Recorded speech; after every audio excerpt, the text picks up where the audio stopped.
말씀 보시겠습니다. 하나님 말씀은 예레미야서 31장 31절부터 33절까지의 말씀입니다. 구약 성경 몇 페이지인지를 기록을 안 했네요. 예레미야서 31장 31절부터 33절까지의 말씀, 제 성경으로는 1102페이지입니다. 구약 성경 1102페이지 예레미야서 31장 31절부터 33절까지의 말씀입니다. 찾으셨으면 제가 봉독하겠습니다. 여호와의 말씀이니라. 보라, 날이 이르리니 내가 이스라엘 집과 유다 집에 새 언약을 맺으리라. 이 언약은 내가 그들의 조상들의 손을 잡고 애굽 땅에서 인도하여 내던 날에 맺은 것과 같지 아니할 것은 내가 그들의 남편이 되었어도 그들이 내 언약을 깨뜨렸음이니라. 여호와의 말씀이니라. 그러나 그날 후에 내가 이스라엘 집과 맺을 언약은 이러하니 곧 내가 나의 법을 그들의 속에 두며 그들의 마음에 기록하여 나는 그들의 하나님이 되고 그들은 내 백성이 될 것이라. 여호와의 말씀이니라. 아멘. 이 시간 우리가 맥추감사주의를 맞이하여 맥추절, 새로운 시대의 도래를 알리는 절기라는 제목을 가지고 하나님 말씀 증거하도록 하겠습니다. 우리 개혁교회는요, 절기를 지키는 일에 그다지 큰 관심이 없습니다. 여러분들이 우리 교회에서 신앙생활 하시면서 여러분들 느끼셨겠지만, 우리 교회는 뭐 장막절이니 무슨 뭐 초막절이니 무슨 절이니 뭐 맥추절이니 하다못해 우리 교회는 성탄절 지키는 것조차도 그다지 크게 관심을 별로 갖지 않습니다. 이 개혁교회가 가지고 있는 종교개혁의 이 전통 중에 하나가 무엇이냐면 절기 지키는 것보다는 절기의 정신에 주로 관심을 갖는다는 겁니다. 그래서 종교개혁 이후에 전통적인 개혁교회, 장로교회들은 사실은 별로 절기를 지키지 않습니다. 실제로 종교개혁 당시에는 성탄절조차도 지키지 않았다 그러지 않습니까? 근데 절기를 지키지 않는다고 해서 개혁교회가 절기가 가지고 있는 의미에 대해서도 관심이 없는가라고 했을 때 그렇지 않다는 것입니다. 개혁교회는 절기에 상당히 관심이 많습니다. 왜냐하면 우리가 기회가 있으면 제가 성경에 나오는 절기를 이렇게 좀 다 정리를 해가지고 여러분들 가르칠 수 있는 기회를 좀 가졌으면 좋겠는데 이거 정리하는 게 또 만만치가 않아가지고 제가 좀 엄두를 내지 못하고 있습니다. 그런데 이 절기는요, 신약의 예표입니다. 그러니까 신약에 있게 되어진 메시아 사건이라든지 신약에 있게 되어질 그 놀라운 여러 가지 사건들을 이 절기를 통해서 우리들에게 예표해주고 있습니다. 특히 우리가 오늘 살펴보야 될 이 맥추절 같은 경우에는요, 맥추절은 굉장히 좀 독특한 의미를 가지고 있고, 이 맥추절을 제가 설교를 준비하면서 야, 이건 참 이렇게 놀랍구나라고 하는 것을 생각하게 되었습니다. 맥추절은 과연 어떤 절기인가? 먼저 교회 절기라는 관점에서 한번 본다면 맥추절은 주로 7월 첫째 주일에 주로 대부분의 교회가 지킵니다. 우리 교회는 둘째 주에 지켜야 됐죠. 원래 지난주에 지켜야 되는데 우리가 좀 한 주 좀 뒤늦게 우리가 맥추주일을 지켜야 되었습니다. 맥추주일을 지키는 이유는 뭐냐면 맥추 말 그대로 보리 맥자 써가지고 이 보리를 추수하는 그 날에 하나님께서 이 6개월 동안 우리에게 보여주신 그 은혜에 대해서 감사하는, 그러니까 소위 전반기 감사에 관한 표현입니다. 그래서 이 맥추 감사주일이죠. 그래서 근데 이 맥추주일에 대한 이 신학적인 의미를 살펴본다면 맥추주일은 굉장히 독특한 의미를 가지고 있습니다. 왜냐하면 맥추절은 다른 절기 용어로 사용한다면 여러분 맥추절과 같은 절기가 뭐냐 하면 바로 오순절입니다. 그러니까 이 맥추절날 어떤 일이 있었냐면 오순절 성령 강림이 있었고요. 그리고 맥추절날 또 어떤 일이 있었냐면 그날이 바로 십계명을 받은 날입니다. 그러니까 아주 좀 독특한 날입니다. 우리가 맥추절 하게 되면 그냥 보리만 추수하는 날이라고 생각하는데, 그리고 보리 추수함으로 감사하는 날이라고 생각할지 모르지만 맥추절은 오순절 성령 강림이 있었던 그 날과 오버랩되는 날이고요. 그리고 십계명을 받은 날이라는 관점에서 오늘 제목과 딱 일치하는 내용이 바로 겁니다. 새로운 시대의 도래를 알리는 절기입니다. 새로운 시대. 여러분, 제가 좀 이따 이제 설명했지만 오순절 성령 강림은 어떤 겁니까?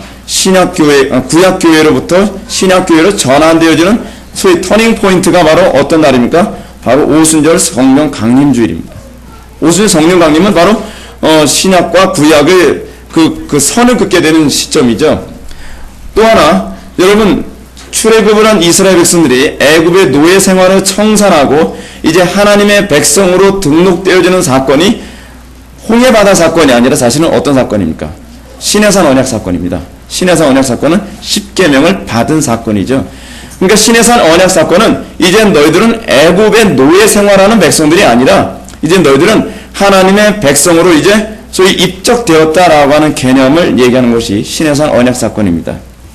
그래서 이 오순절 사건과 이 십계명을 받은 사건과 같이 일치하도록 하나님께서 그 날을 다 오버랩되게 하신 것은 이 맥추절이 가지고 있는 독특한 개념을 통해서 우리가 이 맥추 감사주의를 지킬 때마다 이것을 묵상하게 하기 위한 것이 하나님의 놀라운 의도인 것을 여러분 믿으시기 바랍니다. 이런 차에서 우리는 먼저 새로운 역사의 도래로서 맥추절이 십계명을 받은 날이라는 점을 먼저 묵상해 봐야겠습니다. 우리가 잘 알고 있는 것처럼 십계명을 받은 날은 이스라엘 백성들이 출애굽을 한 후에 나타난 가장 중요한 사건입니다. 우리는 간혹 가다가 출애굽을 한 사건에서 가장 중요한 사건을 주로 출애굽 사건 하게 되면 가장 먼저 떠올리는 것이 뭡니까? 홍해 도강 사건 아닙니까?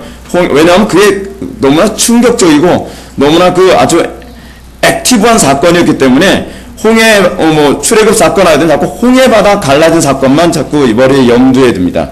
근데 우리가 염두에 둬야 될 중요한 부분이 하나 있는데 그것이 뭐냐면 홍해 바다 사건이 핵심이 아니라 시내산 언약 사건이 핵심이라는 사실입니다. 물론 이 홍해 도강 사건, 이 홍해 바다 갈라지고 그 사이로 이스라엘 백성들이 이렇게 딱 건너간 그 사건은 굉장히 중요한 사건입니다. 실제로 여러분들이 고린도전서 10장을 보게 되면 바울은 이렇게 얘기합니다. 형제들아 나는 너희가 알지 못하기를 원치 아니하노니 우리 조상들이 다 구름 아래 있고 바다 가운데로 지나가며 모세에게 속하여다 구름과 바다에서 뭐예요? 세례를 받고 라고 얘기했습니다. 홍해 바다 사건, 즉 홍해 바다 사이를 이스라엘 백성이 지나간 사건은 꼭 무엇과 같은 사건이냐면 여러분들이 세례받은 사건 있지 않습니까? 그거와 같은 개념이라는 겁니다. 홍해 바다 사건 또한 무엇과 같은 개념으로 이해되어져야 되냐면 여러분들이 중생한 사건과도 같은 개념으로 이해되어질 수 있는 사건입니다. 자, 그런데 중요한 게 이겁니다. 이스라엘 백성들에게 궁극적으로 의미가 있는 사건은 홍해 도강 사건이 아니라는 겁니다. 홍해 도강 사건은 사실은 출애굽기 19장서부터 한 24장까지 나오는 시내산 언약을 위하여 있는 하나의 과정입니다. 이 부분이 굉장히 중요한 얘기입니다. 다시 말해서 이스라엘 백성들이 홍해 바다를 건넌 것은 시내산 언약에서 하나님과 뭐하기 위한 거예요? 사실 결혼하기 위한 겁니다. 하나님의 백성으로 입적되기 위해서 홍해 바다를 건넌 것이지 홍해 바다를 건넌 것이 목적이 되어서는 안 된다는 사실입니다. 하나님은 이스라엘 백성들에게 새로운 삶을 주시기 위해서 홍해 바다를 건너게 한 것이고 그들의 옛 주인인 애굽 사람들을 바다에 어떻게 다 장사 지내신 것입니다. 이젠 너희들의 주인은 없다는 겁니다. 더 이상 너희들의 주인들이 너에게 힘을 쓸 수 없다는 것을 의미하고 있는 것뿐입니다. 그것이 홍해 도강 사건에서 가장 중요한 의미일 뿐입니다. 그리고 홍해 도강 사건에서는 이제는 옛 남편이 너희들을 좌지우지 못하니까 이제는 너희들과 내가 이제 새로운 가정을 꾸리자. 소위 그것이 시내산 언약의 신학적인 의미입니다. 이와 마찬가지로 기독교 신앙에서 핵심은 세례가 아닙니다. 우리가 자꾸 이 부분에서 착각을 합니다. 전통적인 교회, 또 정통 교회 안에서는 세례보다 더 중요한 의미를 두는 것은 그들이 하나님의 언약 백성다운 삶을 살게 하는 데 초점을 맞추고 있었습니다. 우리가 방금 살펴봤던 것처럼 이스라엘 백성들이 홍해 바다를 건넌 사건은 신약시대 성도들이 세례를 받음에 대한 예표입니다. 그러면 이 세례의 의미가 무엇입니까? 세례의 의미부터 한번 생각해 봅시다. 세례의 의미의 1차적 의미는 우리가 옛 삶을 장사 지내고 새로운 삶을 살게 되었다는 것입니다. 이게 세례입니다. 세례의 핵심은 그래서 죽음과 부활입니다. 여러분, 우리 장로교에서는 그렇게 세례를 안 받지만 침례교에서는 그래서 세례를 어떻게 받습니까? 침례탕이라는 데 있습니다. 침례탕에 딱 걸리면 죽습니다. 예. 침례복을 입고 그냥 우리가 생각하는 것은 앉았다 일어나는 것이 아니라 어떻게 하죠? 머리 잡고서 뒤로 눕히죠. 뒤로 눕히는 이유가 뭐냐면 장사 지냈다는 겁니다. 그리고 다시 이렇게 세우지 않습니까? 이렇게 세우는 건 뭘 의미하는 거죠? 다시 부활했다는 것을 의미합니다. 옛적 삶은 다 뭐 했다는 거예요? 죽였다는 거예요. 다 장사 지냈다는 거예요.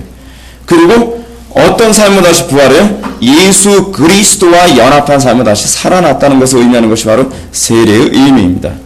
그래서 세례의 핵심적인 의미는 죽음과 부활입니다. 그래서 세례는 이전과 다른 새로운 인생을 살기로 결정했다는 것에 대한 외적인 징표에 불과합니다. 2차적으로 세례가 가지고 있는 의미는 교회 공동체의 일원이 됐다고 하는 외적인 예식입니다. 여러분들이 내가 예수 믿기로 결정했습니다 라고 했다면, 예수 믿기로 결정했다라고 하는 것을 어떤 식으로 신약시대는 공표했냐면, 그냥 앞에 나와서 예수 믿기로 결정했습니다 이렇게 하는 것이 아니라 세례를 줌으로써 이 사람이 이제 하나님 백성 되었다는 것을 의미하는 것이죠. 그렇게 해서 교회에 등록되어지고 그렇게 해서 그리스도의 몸으로 연합되어지는 것입니다. 이 세례가 신약시대는 주로 신앙 고백을 했다고 판단되어지는 사람들에게 이제 의해서 그 교회 지도자들에 의해 세례가 주어지는 식으로 이어지는데, 여기서 주의해야 될 것이 있습니다. 그것은 우리의 신앙이 세례에 초점을 맞춘 데서 멈춰버리면 교회가 타락한다는 사실입니다. 오늘날 대부분의 교회들이 가지고 있는 문제점이 바로 여기 있습니다. 오늘날 상당수의 교회들이 전도라는 목적을 주로 어떤 식으로 초점을 맞추고 있냐면 세례를 주고에 주로 초점을 맞추고 있습니다. 자, 여러분들 마태복음 28장 19절부터 20절의 말씀을 잘 보십시오. 여기서 잘 나타나고 있는 것이 그것입니다. 너희는 가서 예수님께서 뭐라고 말씀하세요? 너희는 가서 모든 족속으로 제자를 삼아 아버지와 아들과 성령의 이름을 뭐예요? 세례를 주고. 세례를 주는 것에 초점을 맞추고 있는 것이 아니라 세례를 주는데, 그 다음에 뭐 하기 위해서요? 세례를 주고 난 다음에 내가 너에게 분부한 모든 것을 뭐 하게 하기 위해서요? 가르쳐 지키게 하는 거예요. 가르쳐 지키게 한다는 것은 뭘 의미하냐면, 아까 우리가 얘기했던 시내산 언약 사건을 돌아갑시다. 이스라엘 백성들이 출애굽을 했습니다. 홍해바다가 갈라져서 홍해바다 사이를 건넜습니다. 건넌 것이 뭘 의미한다고요? 세례예요. 근데 그 세례의 궁극적 목적이 어디 있어요? 가르쳐 지키게 하는 데 목적이 있는 거죠. 이스라엘 백성들이 홍해바다를 건넜습니다. 건너고 난 다음에 그들의 궁극적 목적이 뭐냐면, 1차적인 목적지는 어디냐면 시내산이었습니다. 그들은 시내산에 들어가서 뭐합니까? 십계명을 받습니다. 그게 바로 맥주절입니다. 십계명을 받고 그들은, 제가 언젠가 십계명 강의를 하면서 제가 여러분한테 이렇게 말씀드렸죠. 시내산 언약, 출애굽기 19장부터 24장에 나오는 시내산 언약은 하나님과 이스라엘 백성들이 마치 결혼식 하는 예식을 그대로 잘 이렇게 갖추고 있습니다. 그래서 십계명 선언은 뭐냐면 일종의 서약식입니다. 나는 당신의 신랑으로 내가 절대로 당신을 배신하지 않고 일평생 검은 머리 팥불이 될 때까지 정교를 지키겠습니다. 그런 얘기하는 것이 사실 출애굽기 20장에 나오는 십계명입니다. 궁극적으로 출애굽의 목적은 무엇이냐면 홍해 도강이 아니라 하나님과 이스라엘 백성이 결혼해서 어떻게 해요? 결혼한 관계다운 삶을 살게 하는 것. 근데 그 결혼한 관계다운 삶은 어디서 살아요? 가나안 땅에서요. 가나안 땅은 하나님의 백성들이, 하나님과 이스라엘 백성들이 서로 사랑하는 관계로서 누리게 되어지는 터전입니다. 그것이 바로 가나안 땅입니다. 그러면 우리는 다시 한번 우리가 정리를 한다면 초점이 어디에 있어요? 홍해바다 갈라지는 것이 아니라 시내산, 거기서 결혼하는 것, 하나님과 언약을 맺고 하나님의 백성다운 삶을 사는 것, 그것이 바로 이 시내산 언약, 이 이스라엘 백성들 출애굽에 중요한 초점을 맞추고 있다는 사실입니다. 따라서 우리가 이 맥주 감사주의를 드린다고 했을 때에 맥주절이 궁극적으로 무엇을 기념하는 날인지 생각해 봐야만 하는데, 이 날을 통해서 하나님께서 기념하시기를 원하시는 가장 첫 번째 날은 바로 출애굽을 한 이스라엘 백성들이 시내산 언약을 했다고 하는 것, 소위 율법을 받았다고 하는 것을 기념하게 하는데 초점을 맞추고 있다는 것을 기억하시기 바랍니다. 하나님께서는 그들에게 새로운 삶을 살기 원하시는 것입니다. 출애굽을 했습니다. 그런데 여전히 애굽에서의 노예의 삶을 사는 것을 하나님 기뻐하세요? 아니라는 거죠. 새로운 시대의 삶을 살라는 것입니다. 하나님을 만난 자로서 하나님의 만난 자다운 삶을 살라고 하는 것입니다. 그 친백성다운 삶, 그것이 바로 하나님께서 이스라엘 백성들을 출애굽한 그 목적이라고 하는 것을 깨달아 알게 하기 위해서 소위 맥주 감사주의를 지키겠다는 것입니다. 맥주 감사주의를 지키면서 구약시대 성도들은 뭘 묵상을 했어요? 이 날이 우리가 십계명을 받은 날이다. 우리는 애굽의 노예 생활하던 때와는 다른 삶을 살아야 된다라고 하는 것을 이 맥주 감사절을 지키면서 날마다 그것을 묵상했다는 사실입니다. 우리도 또한 그것을 묵상해야만 합니다. 여러분들이 예수를 믿게 되었습니다. 여러분들 예수를 믿게 된 것은 무엇을 위해서입니까? 천국 가기 위해서입니까? 우리가 자꾸 거기에 멈추면 안 되는 것이죠. 우리 신앙의 관점에서 우리가 이것을 염두에 둔다면 하나님은 어느 시대든지 세례를 주는 일에만 관심을 쏟지 않고 주의 계명을 가르치고 지키도록 하는 데 초점을 맞추고 있다는 것을 기억해야 합니다. 가르치고 지키게 하는 것, 주의 계명, 주의 명령을 따르는 것은 구원을 위한 조건이 아니라 구원받은 자에게 나타나야만 하는, 다시는 하나님과 언약을 맺은 백성들에게 당연히 나타나야만 하는 증상이라고 하는 것을, 현상이라고 하는 것을 우리들에게 얘기하는 것입니다. 이걸 소위 율법이라고 하는 언약문이 우리에게 주어진 의미이죠. 그렇기 때문에 복음 설교에서 중생과 죄사함의 당위성을 강조하는 것은 당연합니다. 복음 설교에서 여러분들의 회심을 설교하고 여러분들이 중생해야 된다, 거듭나야 된다라고 하는 것을 얘기하는 것은 거듭나야만 천국 가기 때문이 아니라 거듭나야만 여러분들이 언약을 맺을 수 있는 자격이 부여되기 때문에 그렇습니다. 궁극적으로 하나님의 백성다운 삶을 살게 하기 위해서 저희 중생이 순서적으로 필요하기 때문이라는 사실이죠. 고린도전서 12장 13절의 말씀 보면 이것을 잘 설명해 주겠습니다. 육에 속한 사람은 하나님의 성령의 일들을 받지 아니하나니 이는 그것들이 그들에게는 어리석어 보이며 또 그는 그것들을 알 수 없나니 그러한 이들은 영적으로 분별되기 때문이라 라고 얘기했습니다. 그렇습니다.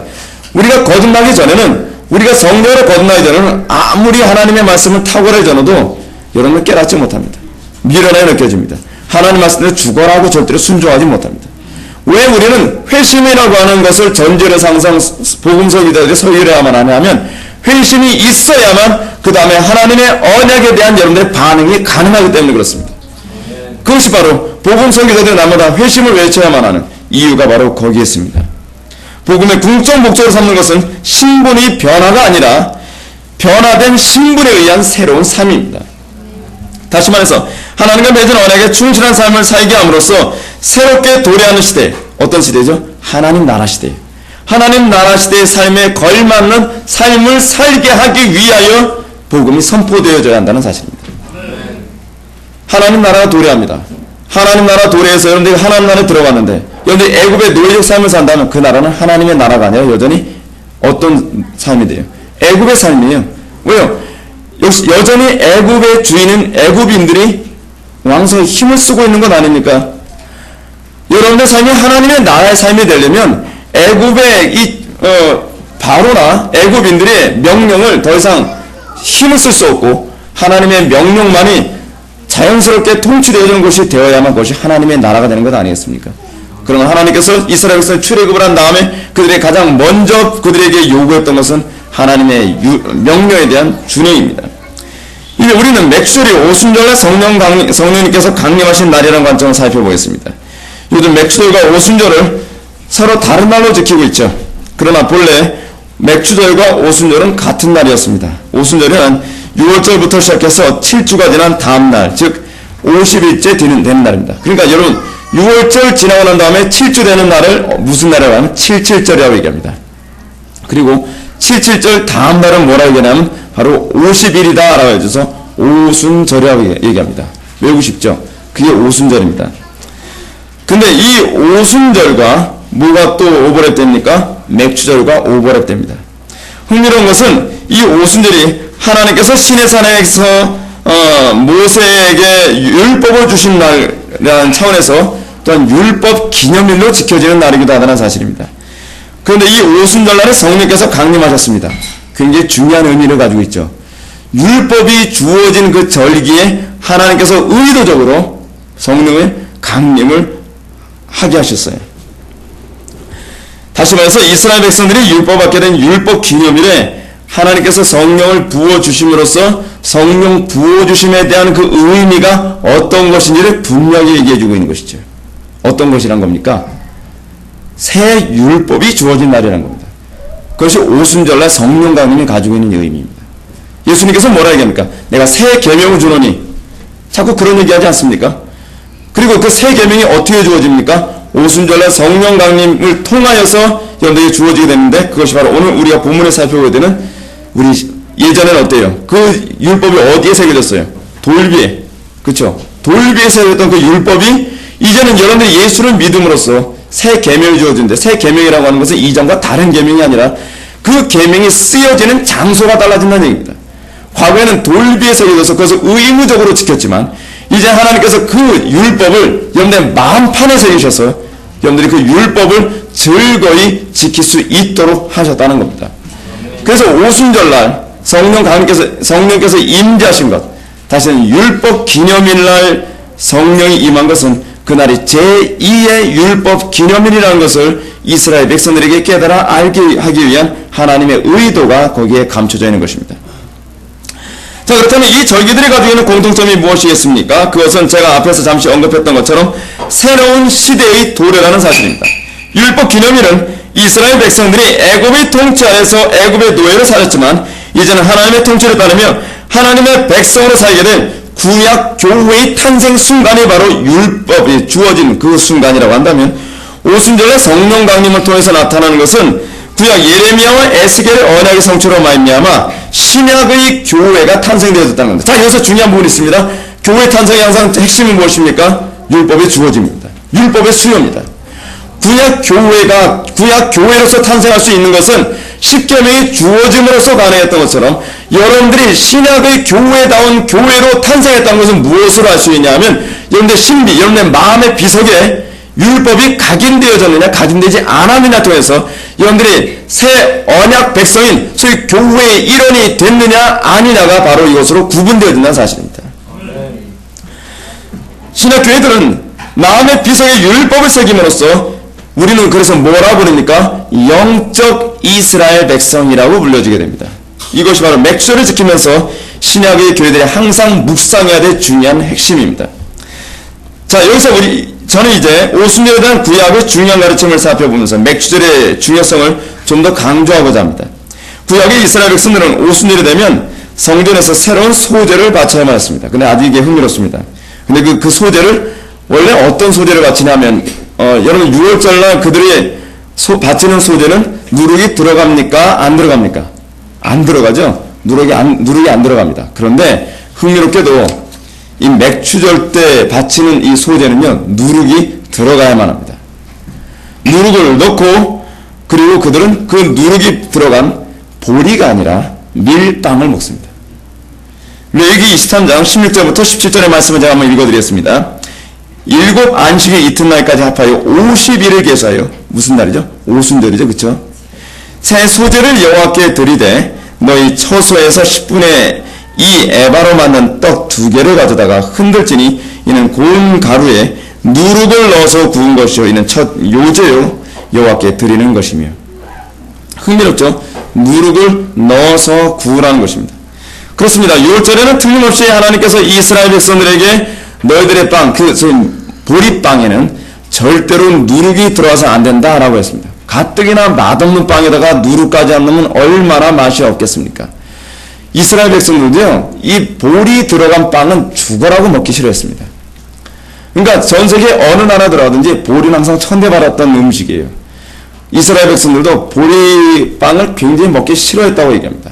근데 이 사람들이 보리빵을 그만 먹어도 되는, 그리고 누룩이 들어간 빵을 먹을 수 있는 일이 언제서부터 주어지냐면 이 오순절 이후서부터는 가능해진다는 사실입니다.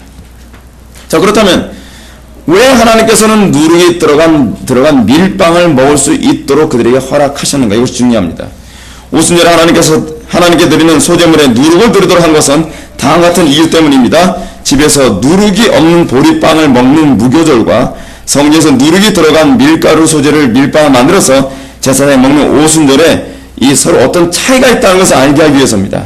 그러니까 before와 after, 이 차이를 알게 하기 위해서입니다. 본래 보리를 추수하기 시작하는 한 해의 농사의 초기에 소위 무교절이라고 해서, 무교절이라는 게 뭡니까? 누룩이 안 들어간 빵을 먹는 절기라고 해서 무교절이거든요. 이 무교절에는 옛것을 버리고 새롭게 시작한다는 헌신의 표현으로 누룩을 안 넣는 겁니다. 옛것을 버렸다는 겁니다. 옛 죄악의 누룩. 예수님께서 끊임없이 말씀하지 않습니까? 여러분 속에 뭘 버리라고요? 바리새인의 누룩을 버리라. 예수님께서 하셨던 말씀. 여러분들이 예수를 믿고 나면 마치 여러분들이 무교병을 먹는 것처럼 어떤 태도를 견지해야 되냐 하면 옛적의 누룩과 같은 죄악의 누룩을 완전히 버린 삶을 살아야 한다는 것입니다. 자, 이렇게 해서 누룩이 없는 보리빵, 이 무교병을 먹는 고통의 때를 벗어나기 때가 이제 주어지게 되는데, 이 추수가 완결된 오순절에는 누룩이 들어간 밀빵을 먹게 됩니다. 밀빵은 어떤 빵이냐 하면 가나안 사람들이 먹던 주식입니다. 가나안 사람들이 거기다가 누룩을 넣어서 먹던 것이 밀빵이거든요. 즉 정상적인 가나안 땅의 양식을 먹음으로써 가나안 땅의 풍요를 누리게 된다는 의미가 있습니다. 이런 차원에서 볼 때 오순절은 무교절의 종교를 알리는 절기라고도 할 수 있습니다. 다시 말해서 맥주절인 오순절은 이제까지 광야 생활을 마치고 가나안 땅의 풍요로운 생활을 누리게 하신 하나님의 은총을 기념하는 날이라는 겁니다. 자, 그럼 여기서 아주 중요한 의미가 있습니다. 여기서 우리는 맥주절의 신학적인 아주 중요한 교훈을 발견해야 됩니다. 즉 맥주절은 단순히 보리 추수에 대한 감사를 표현하는 날이 아니라 맥주절은 신약의 교회들이 그러니까 구약의 교회에서 신약의 교회로 전환되지 어떤 특정한 어떤 사실을 우리에게 얘기하고자 하는 겁니다. 뭐냐면 율법이 바로 누룩이 안 들어간 뭐 같다는 거예요? 보리빵 같은 거라는 겁니다. 여러분 율법시대 사람들의 특징이 무엇입니까? 마치 누룩이 안 들어간 껄끄럽고 거치고 맛없는 빵을 억지로 먹는 것처럼 그들은 율법을 지켜야만 했습니다. 이게 율법시대 사람들의 특징입니다. 그들이 율법을 지키는 것은 자원하여 지키는 것이 아닙니다. 마치 누룩이 안 들어간 보리빵 억지로 먹듯이 그들이 율법을 지키는 것은 마지못해서 뭐 때문에 율법 안 지키면 하나님의 진노를 살까봐 자원하여 지키는 것이 아닙니다. 자, 근데 오순절의 성령 강림 이후에 나타나는 현상을 뭐라고 얘기합니까? 여러분들 오늘 본문 한번 보시기 바랍니다. 여호와의 말씀이라 보라 날이 이르리니 내가 이스라엘 집과 유다 집에 새 언약을 맺으리라. 이 언약은 내가 그들의 조상들의 손을 잡고 애굽 땅에서 인도해 내던 날에 맺은 것과 같지 아니할 것은 내가 그들의 남편이 되었어도 그들이 내 언약을 깨뜨렸습니다. 왜 깨뜨렸죠? 그 이유가 무엇이죠? 자, 이 부분부터 얘기합시다. 그들이 왜 율법을 줘도 지키지 않았습니까? 맛이 없으니까요. 쉽게 얘기해서 그렇습니다. 우리 애들이 왜 맛없는 밥을 안 먹습니까? 보리밥하고 쌀밥을 줍니다. 그러면 어떤 밥에 손이 갈까요? 당연히 쌀밥에 손이 가죠. 그들이 율법을 지키되 율법을 안 지킨 것은 그 율법을 지키는 것이 즐겁지 않은 겁니다. 율법을 지키는 것이 마치 딱딱하고 그리고 여러분 누룩을 집어넣는 이유가 어디 있어요? 부드럽게 만들기 위해서 누룩을 집어넣는 거 아닙니까? 땅이 딱딱하고 맛없고 거친 그런 빵과 같아서 그들이 율법을 지키지 않았다는 겁니다. 근데 오순절의 성령 강림을 통해서 성령께서 여러분들 신명서에 내주하시고 그리고 여러분들 신명서에 뭘 기록하세요? 율법을, 토라를 기록하시죠. 그것이 바로 오늘 본문에서 나오는 얘기 아닙니까? 토라를 기록하고 나면 어떤 현상이 나타난다고 합니까? 그래서 율법이 기록돼서 자원하여 기쁨으로 그들은 율법을 지키게 될 것이라는 사실입니다. 이것이 마치 누룩이 들어간 밀빵을 먹는 것과 같다는 겁니다. 이것이 바로 신약교회와 구약교회를 구분하는 중요한 기점입니다. 구약교회는 율법이 주어졌지만 하나님의 명령이 주어졌지만 그들은 억지로 마지못해서 먹는 밀빵같이 즐거움이 없이 지키지만 신약의 교회들은 너희들이 여호와를 알리라 하지 않아도 그들은 여호와를 지키게 되죠. 여호와의 명령을 지키게 되죠. 그 이유가 어디 있어요? 주의 성령이 그의 심령 속에 들어가야 되면 그들은 주의 말씀이 즐거워 주의 알아 묵상케 되어지는 현상이 나타나는 겁니다. 이것이 성령 받음과 안 받음의 차이입니다. 여러분 왜 우리는 끊임없이 성령의 역사를 강조해야만 합니까? 우리는 같은 설교를 들으면서도 어떤 사람은 지루해서 미치려고 합니다. 하나님의 말씀 들으면서도 따분합니다. 이해도 안 됩니다. 미치려고 합니다. 왜 그렇죠? 딱딱한 보리빵 같아서 그렇습니다. 누르기 안 들어간 보리빵 같아요. 근데 어느 날 어떤 사람이 하나님의 말씀을 듣다가 성령께서 그 속에 작용하시면서 주의 율법이 나하고 상관없는 돌판에 새겨있는 것처럼 느껴졌다가 주의 계명이 자기의 마음판에 새겨지기 시작합니다. 다윗에게서 그런 현상을 볼 수 있죠. 주의 율법이 즐거워 주의 알은 묵상케 되어지는 것이죠. 오순절의 성령 강림 이후에 사도들과 그의 백성들, 하나님의 백성들에 나타난 특징이 무엇입니까? 주의 계명을 지켜라 지키는 것이 아니라 그들은 자원하여 주의 계명을 지키게 되는 현상이 나타납니다. 그들은 마치 부드럽고 달콤하고 맛있는 밀빵을 먹는 것과 같이 하나님의 말씀이 어때요? 즐거워지기 시작합니다. 입에 답니다. 그래서 그들은 주의 명령을 지키되 억지로 지키는 것이 아니라 자원하여 주의 명령과 주의 계명을 지켜야 됩니다. 어느 정도를 그들은 순교하기까지. 그래서 제가 지난 수요일에 때도 말씀드렸던 것처럼 오순절의 성령 강림 이후에 교회가 왜 무서운 겁니까? 그들은 주의 명령을 지키라 지키는 것도 아니에요. 그들은 예배를 드리라서 예배를 드리는 사람들이 아니고 그들은 기도를 하나하나해서 하는 사람들이 아닙니다. 그들은 새벽 이슬 같은 주의 청년들이 주의 율법을 어떻게 해요? 즐거이 지키는, 자원하에 지키는 그런 모습이 나타난 겁니다. 여러분, 사실 시편의 그 표현은 오순절날 성령 강림 이후에 있게 되어질 교회에 관한 얘기입니다. 주의 율법을 즐거워하여 즐거이 자원하여 헌신하는도다. 그것이 바로 신약 교회들입니다. 신약 교회들은 새벽 이슬과 같은 주의 청년들과 같은 모습입니다. 그래서 오순절의 성령 강림 이후의 초대교회의 모습은 무엇이냐면 세상에 감당할 수 없었습니다. 그들을 가둘 수가 없었습니다. 그들이 어떤 핍박을 가할지라도 그들은 주의 명령을 지키는 것을 조금도 주저하지 않았습니다. 과거에 여러분들이 예수 믿기 전에 어떻습니까? 뭐 간음하지 말라, 살인하지 말라, 도둑질하지 말라, 그것을 억지로 마지못해 지키는 것이었다면, 주의를 온전히 성수하라 그러면 그것을 마지못해 지키는 것이었다면 성령께서 여러분들 심령속에 작용하기 시작하면 어떻습니까? 남들이 때려 죽인다고 할지라도 난 주의를 성수해야 되겠습니다라고 얘기해요. 담임 목사가 어른장을 나서가 아닙니다. 내가 그것이 즐겁기 때문입니다. 기도하라 기도하라 해서 기도하는 것이 아니라 기도가 그에게 즐겁습니다. 우리가 찬송가 가사에서 그런 가사 있죠. 내 기도하는 이 시간 그때가 가장 즐겁다. 이해가 됩니까? 신약의 교회의 특징이 무엇이냐면 여호와를 위하여 그들은 자원하여 순교하기를 주저하지 않는 희한한 공동체가 형성되었다는 것입니다. 신약의 교회의 또 다른 특징이 무엇이냐면 유무상통이었습니다. 신약의 교회는 오순절날 성령께서 강림하시자 누가 뭐라고 하지 않았음에도 불구하고 자기 땅을 팔아서 교회에 내놓고 그것을 서로 나누어 갖는, 자원하여 서로 분배하고 나누는 현상이 나타났습니다. 그것이 어떻게 가능합니까? 그것은 성령님의 역사를 통해서 가능합니다. 예레미야서 31장 31절부터 33절에 나오는 것과 에스겔서 11장에 나오는 그 얘기처럼 주의 계명이 우리 마음판에 새겨지게 되어진다면 그들은 더 이상 주의 명령이 딱딱한 보리빵과 같이 느껴지지 않을 것이라는 것입니다. 여러분들 속에 성령이 계시면 여러분들 무엇으로 확인할 수 있습니까? 내 속에 주의 영이 거하고 계심을 무엇으로 알 수 있습니까? 그것은 여러분들 주의 말씀이 딱딱한 말씀으로 느껴지는 것이 아니라 주의 말씀이 달게 느껴지는 것입니다. 그리고 여러분들 주의 계명을 지키는 것이 억지로 하는 것이 아니라 자원하여 기쁨으로 즐거이 그 주의 명령에 헌신하게 되는 것으로 나타나는 것입니다. 우리가 그것을 통해서 내가 오순절 이전에 속한 사람인지 오순절 이후에 속한 사람인지를 구분할 수 있다는 사실입니다. 오늘 본문에서도 보게 되면 곧 내가 나의 법을 그들 속에 두며 그들의 마음에 기록하여, 그들의 마음에 기록했다는 것은 무엇입니까? 이제는 율법을 기록하는 것이 의무나 억지로 하는 조항이 아니라 이것이 내 자원하는 마음이 되었다는 것입니다.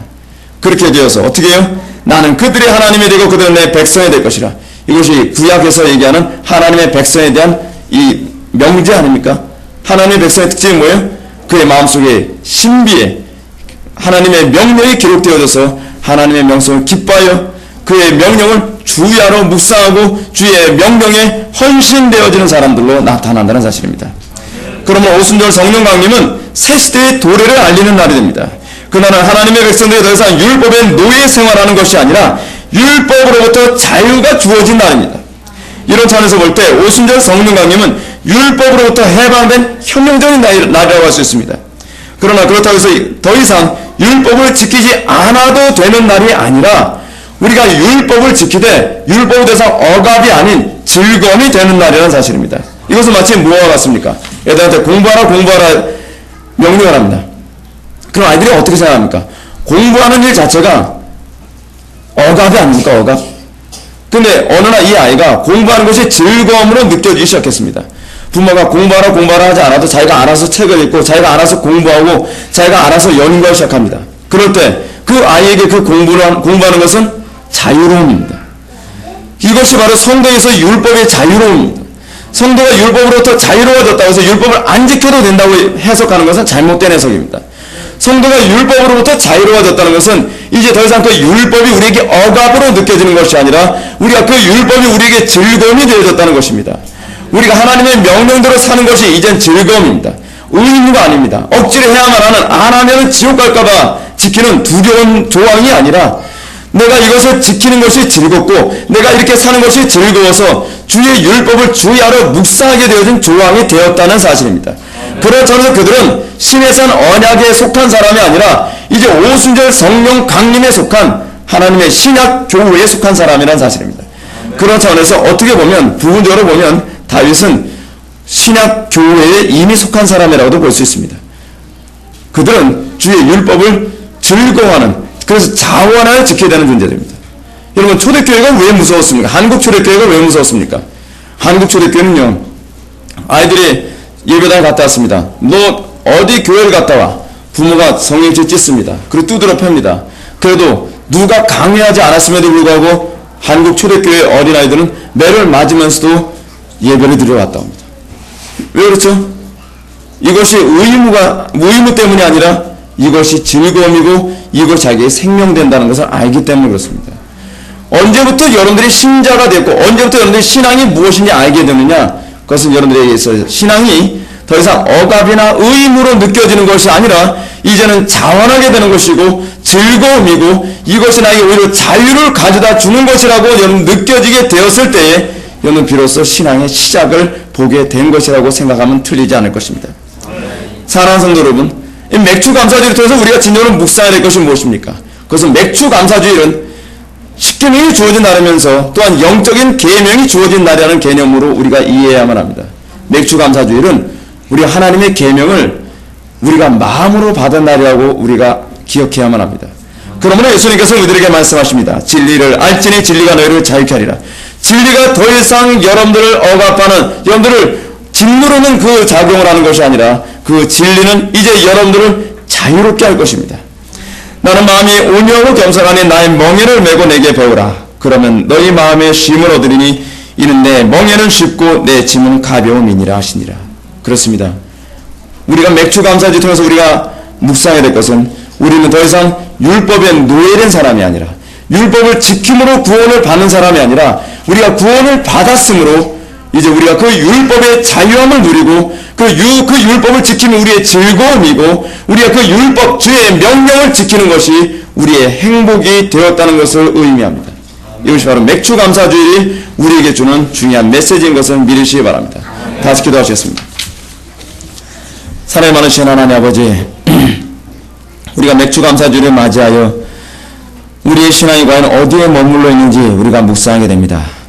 우리가 주의 명령을 과연 즐거워하고 있는지, 그렇지 않으면 주의 계명이 우리에게 억압이고 우리에게 의무처럼 느껴지는지 다시 한번 뒤돌아보게 됩니다. 거룩하신 하나님, 우리의 마음속에 주의 명령이 기쁨이 되게 하여 주옵소서. 주의 명령이 우리의 생명을 다 바쳐서 행할지라도 조금도 아까울 것이 없는 명령이 되게 하여 주옵소서. 그래서 우리가 구약의 교회가 아니라 신약의 교회에 속한 자로서의 징표를 날마다 확인할 수 있게 하여 주옵소서.